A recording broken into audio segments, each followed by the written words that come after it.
Cyber మోసాల గురించి ఎప్పటికప్పుడు పోలీసులు హెచ్చరిస్తూ ఉన్నా కొందరు సైబర్ మోసాలను మొదట్లో గుర్తించలేక వారి డబ్బును పోగొట్టుకుంటూ ఉన్నారు. తాజాగా ఒక భారీ సైబర్ మోసం ఒకటి దేశ ఆర్థిక రాజధాని బెంగళూరులో ఇప్పుడు సంచలనం సృష్టిస్తోంది. 57 ఏళ్ల సాఫ్ట్వేర్ ఇంజనీర్ అయిన ఒక మహిళ సైబర్ మోసంలో చిక్కుకొని ఏకంగా 31.83 కోట్లు పోగొట్టుకుంది. మోసగాళ్లు ఆమెను 6 నెలల పాటు నిరంతర వీడియో నిఘాలో ఉంచి డిజిటల్ అరెస్టు చేశారు. ఈ స్కామ్ ద్వారా 187 బ్యాంకు ట్రాన్స్ఫర్ల ద్వారా ఈ భారీ మొత్తాన్ని దోచుకున్నారు. అయితే ఆమె పేరు వివరాలు గోప్యత కారణంగా పోలీసులు దాచడం జరిగింది. ఇంత పెద్ద భారీ స్కామ్ ఎలా జరిగిందంటే గత ఏడాదిలో బాధితురాలికి DHL ఎగ్జిక్యూటివ్ నుంచి కాల్ వచ్చింది.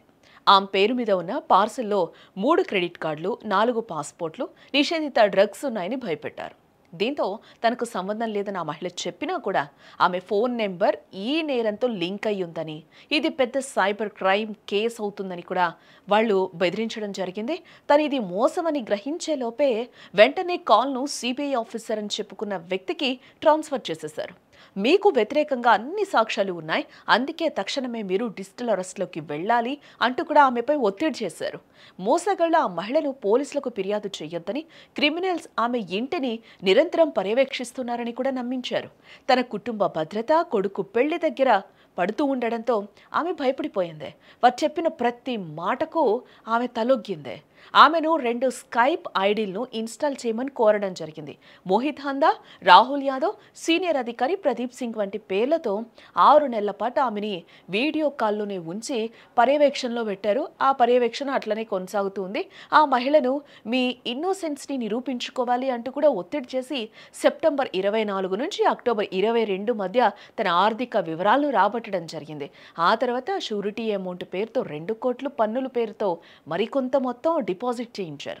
చివరికి ఆమె తన ఫిక్స్డ్ డిపాజిట్లు, ఇతర పొదుపు మొత్తాలన్నీ విత్డ్రా చేసి మొత్తం 31.83 కోట్లు అంటే 187 ట్రాన్స్ఫర్ల ద్వారా వారికి పంపించడం జరిగింది. వెరిఫికేషన్ పూర్తయ్యాక 2025 ఫిబ్రవరిలో డబ్బు తిరిగి ఇస్తామని హామీ ఇవ్వడం జరిగింది. కొడుకు నిశ్చితార్థానికి ముందు ఫేక్ క్లియరెన్స్ లెటర్ కూడా పంపి నమ్మకం పెంచారు ఆమెకి. ఇక్కడ చేసేదే ఉంటుంది. ఆ మోసగాళ్ళందరూ కూడా పక్కా పగడ్బందీగా ప్లాన్ ప్రకారం చేశారు. ఫస్ట్ నుంచి మనం చూడొచ్చు వాళ్ళు ఏ విధంగా మోసాన్ని, ఇట్లాంటి మోసాలు కూడా మనం గతంలో కూడా చాలా చూస్తూనే ఉన్నాం. ఎందుకంటే మనం అలర్ట్ అయ్యే లోపలే కూడా జరగాల్సిన మోసం మొత్తం కూడా జరిగిపోతుంది. అదే ఈవిడ విషయంలో కూడా అదే జరిగింది. ఇలా ఆమెపై కేసు అంటూ కూడా ఒత్తిడి చేయడంతో ఆమె ఆరోగ్యాన్ని కూడా పూర్తిగా దెబ్బతీసింది. ఆమె మానసికంగా, శారీరకంగా కుంగిపోయి నెల రోజుల పాటు వైద్య చికిత్స తీసుకోవాల్సిన పరిస్థితి వచ్చింది. ఫిబ్రవరి, మార్చిల్లో రిఫండ్లు వాయిదా వేస్తూ వచ్చిన మోసగాళ్లు కొద్ది రోజులకు పూర్తిగా కాంటాక్ట్ను కట్ చేసేశారు.